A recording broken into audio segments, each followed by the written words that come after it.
El Palacio San José era la estancia del general Justo José de Urquiza, ubicada en la provincia de Entre Ríos, exactamente en Concepción del Uruguay. Actualmente Monumento Histórico Nacional Justo José de Urquiza. Esta marcó una etapa importante en la provincia litoral, ya que la residencia no era una simple estancia como lo calificaban, era mucho más que eso, por el dominio de la edificación que estaremos viendo en este video. En este paseo por la estancia empezaremos por el frente o jardín posterior según las denominaciones del museo.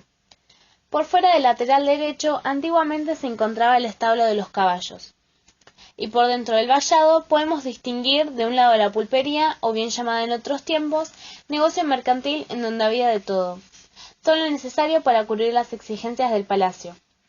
La pulpería era de gran ayuda para los que vivían en el lugar. Ya no tenían la necesidad de viajar al pueblo más cercano y allí tener que hacer las compras. Pero también era un lugar donde nacían los enfrentamientos y conflictos entre la gente que vivía. Por delante está la capilla dedicada a la devoción de San José. En ella se hacían las misas con coro, que se ubicaban en 2 palcos o púlpitos, uno a cada lado del altar.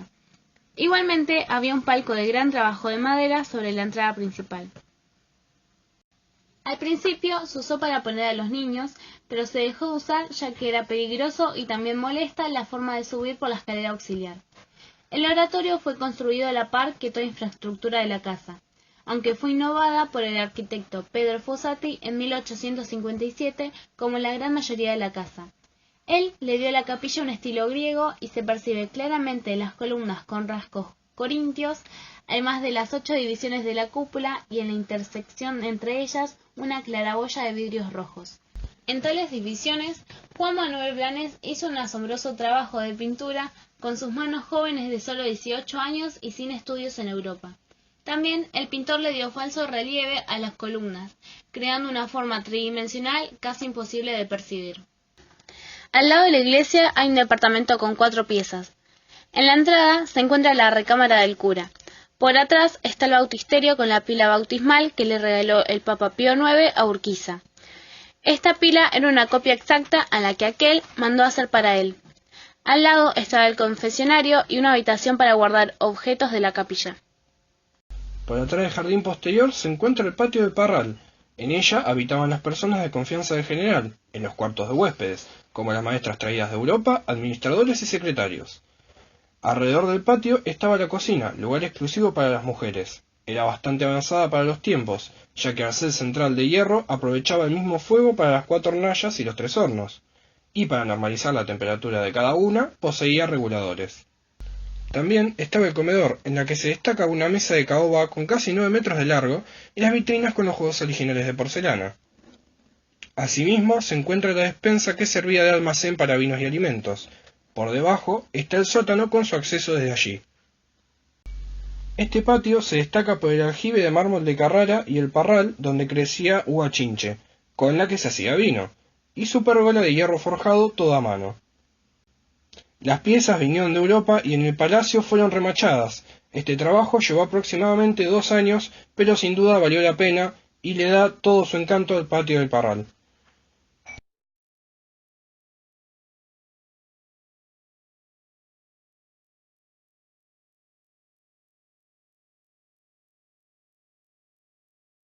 El patio de honor se distingue por poseer una galería que transita a los 2 lados, y en los cabezales, sobre cada esquina, se encuentran las pinturas de las batallas ganadas por el expresidente, pintadas por Juan Manuel Blanes.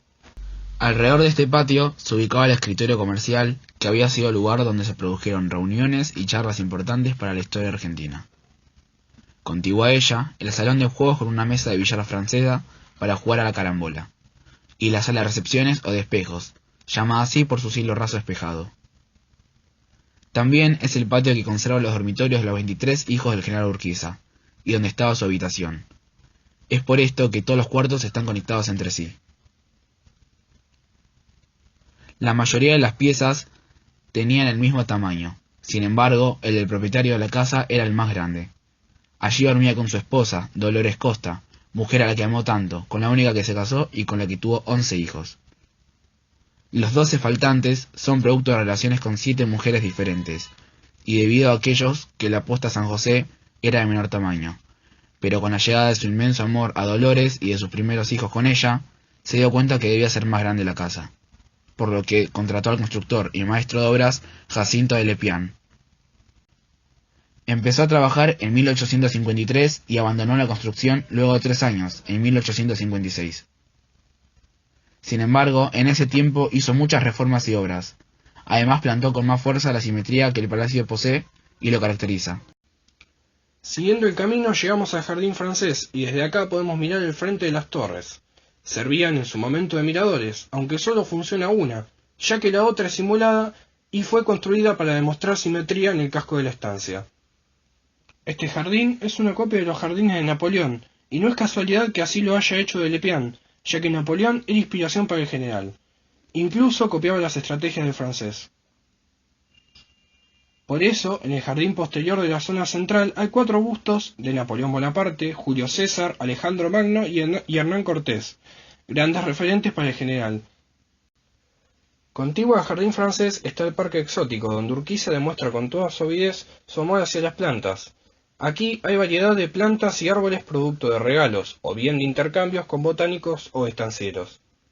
En general era un amante de la naturaleza, y es por eso que puso de cada lado del camino una pajarera en la que habitaban cantidad de papagayos y pericos. También tenía un palomar con capacidad de 600 palomas ubicado sobre la pulpería, pero estas palomas servían para alimento, como un ejemplo polenta con pajarito, o si no, eran entrenadas para ser palomas mensajeras. El palacio contaba con agua corriente. Fue el primero en tener este sistema. Funcionaba gracias a una bomba de agua. Sin embargo, para que funcionase, se debía producir energía que era obtenida mediante un molino de viento en marcha. Este funcionamiento requiere de un caballo o mula que sujeta la noria y girase alrededor de ésta. Este procedimiento largo abastecía la cocina y la sala de baños, aunque con el tiempo se pudieron instalar canillas. Este no fue el único sistema de agua con el que se contaba. También había cañerías subterráneas para aprovechar la lluvia y un pozo estilo tanque para los caballos. Terminando el recorrido por el Palacio San José, vamos al Parque del Lago. En esta gran extensión habían 28.000 árboles de frutos. Era una inversión de Urquiza en el negocio de la agricultura. Y al final del camino hay un lago artificial de 2 cuadras de largo, 1,5 cuadras de ancho y 5 metros de profundidad. Para que el lago esté relleno, se traía agua de una laguna de 25 cuadras atrás a través de un malacate. Este espacio era concurrido por la familia y por la gente de los pueblos cercanos en tiempos de fiesta. Allí andaban en barquitos a vapor. Urquiza organizaba eventos, en que preparaba grandes banquetes de frutas y verduras. También bailaban, era algo de lo que le gustaba al general. Preparaban las fiestas para que la gente conociera su palacio, algo nuevo, porque eran personas de campo, y él los quería introducir en un mundo ilustrado. De esta forma, el palacio ganó reseñas. Entre ellas se hablaba de la modernidad del palacio y lo europeo que era. También la gente fue ganando confianza en el entrerriano, con lo que él los escuchaba y mantenía un trato sencillo e incluso los apoyaba económicamente en sus emprendimientos. Justo José de Urquiza fue un gran general, político y empresario. Tenía a su poder el mayor saladero de sus tiempos, Santa Cándida. También producía jabones perfumados, velas, yerba mate, fertilizantes a base de hueso y tenía producción de azúcar.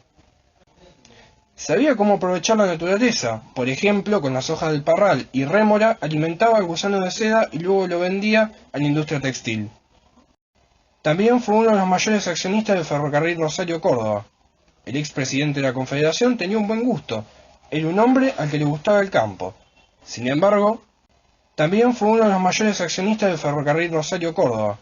El expresidente de la Confederación tenía un buen gusto, era un hombre al que le gustaba el campo.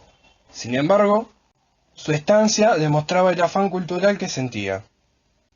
El palacio, con estilo francés, italiano, griego, entre otros, fue un lugar donde vivió Urquiza y también el lugar donde murió el 11 de abril de 1870, a manos de la gente que un tiempo lo acompañó tanto. Los pueblerinos pensaron que el caudillo era un traidor porque había recibido en su hogar a Bartolomé Mitre y a Domingo Faustino Sarmiento, pero él lo había hecho para demostrarles que no era necesario vivir en una gran ciudad para tener buen gusto y para que no vea a los gauchos como brutos. Aquella noche él estaba sentado en su sillón y escucha gritos en su contra.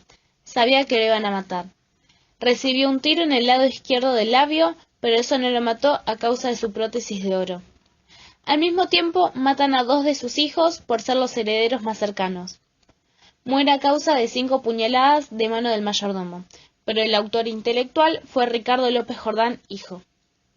Con el tiempo, los habitantes de la casa la van abandonando y queda desolada por un largo lapso. Pero hoy en día está abierta y puede ser visitada por todos.